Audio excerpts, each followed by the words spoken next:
PSA की मुझे जरूरत नहीं लगती क्योंकि अगर उसने कुछ किया था तो हम एक एफआईआर भी लगा सकते थे। आप लोग कभी नेशनल टीवी पे डिबेट देखें, जो डिबेट शाम को होती हैं, वहाँ जो बदतमीजी जो बीजेपी के स्पोक्समैन आते हैं, जो बीजेपी के लोग वहाँ से पार्टी से आते हैं जो डिबेट करते हैं, आप देखें वहाँ लोगों की माओं को क्या कहा जाता है, बच्चों को, बहनों को क्या कहा जाता है, भाइयों को क्या जाता है, खानदान तक को क्या कहा जाता है, इवन के उनके परिवारों पे डीएनए तक ये बीजेपी के लोग बातें करते हैं। तो मेरे भाई फिर उनके पे भी तो पीएसए लगना चाहिए।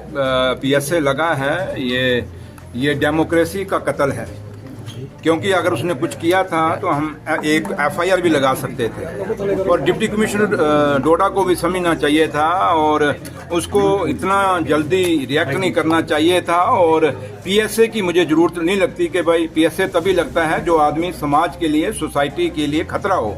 मिराज मलिक एक इलेक्टेड ऑनरेबल एमएलए थे और वो इलेक्शन जीत के आए थे, डोडा के लोगों ने जिता के भेजा है और जिस आदमी को जिता के भेजा गया हो वो आदमी कभी समाज के लिए खतरा नहीं हो सकता। और यही हिंदुस्तान की खूबसूरती है और हिंदुस्तान के आइन की खूबसूरती है कि आपको बोलने का हक है।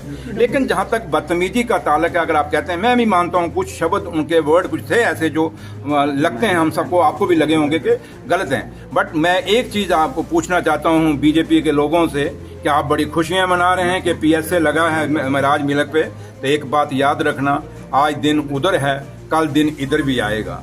तो कहीं जब ये दिन इधर आएगा तो उस समय आपको भी फिर बर्दाश्त करने का मादा होना चाहिए। और दूसरा, आप लोग पत्रकार हैं और आप लोग कभी नेशनल टीवी पे डिबेट देखें, जो डिबेट शाम को होती हैं, वहाँ जो बदतमीजी जो बीजेपी के स्पोक्समैन आते हैं, जो बीजेपी के लोग वहाँ से पार्टी से आते हैं जो डिबेट करते हैं, आप देखें वहाँ लोगों की माओं को क्या कहा जाता है, बच्चों को, बहनों को क्या कहा जाता है, भाइयों को क्या जाता है, खानदान तक को क्या कहा जाता है, इवन के उनके परिवारों पे डीएनए तक ये बीजेपी के लोग बातें करते हैं। तो मेरे भाई फिर उनके पे भी तो पीएसए लगना चाहिए।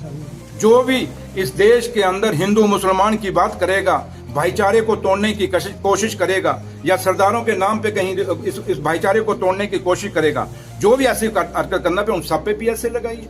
ऐसे ऐसे लोग हैं जिनको आज पीएसए की जरूरत है, वहां क्यों नहीं पीएसए लग रहे? इसलिए ये सवाल बहुत बड़ा है और ये पीएसए नहीं है महाराज मलिक पे, बल्कि ये हिंदुस्तान की डेमोक्रेसी के ऊपर पीएसए लगा है। लेकिन अभी भी मौका है, सरकार जम्मू कश्मीर, एलजी सरकार, क्योंकि पुलिस उनके अंडर है, ये डीसी उनके अंडर है एलजी साहब के, एलजी साहब को गौर करना चाहिए और सोचना चाहिए।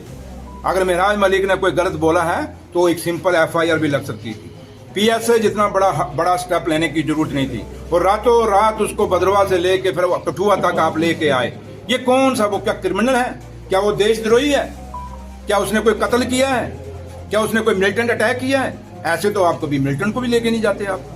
तो इसलिए ये बहुत बड़े सवाल हैं जो हमारी जम्मू कश्मीर की डेमोक्रेसी, जो सरकार आज चल रही है, उस सरकार को अब आप लोगों को समझना चाहिए। जो लोग कहते हैं कि उमर अब्दुल्ला सरकार क्या कर रही है, क्या काम कर रही है, उन लोगों को आप भी समझाएं और वो लोग भी आप यहाँ से समझें कि उमर अब्दुल्ला सरकार यहीं से सोच लीजिए कितनी मुसीबतों से निकल रही है, कितना हालात यहाँ पे हैं कि एक एमएलए को शरेआम दिन दिहाड़े पीएसए लगा के जेल में डाल दिया गया।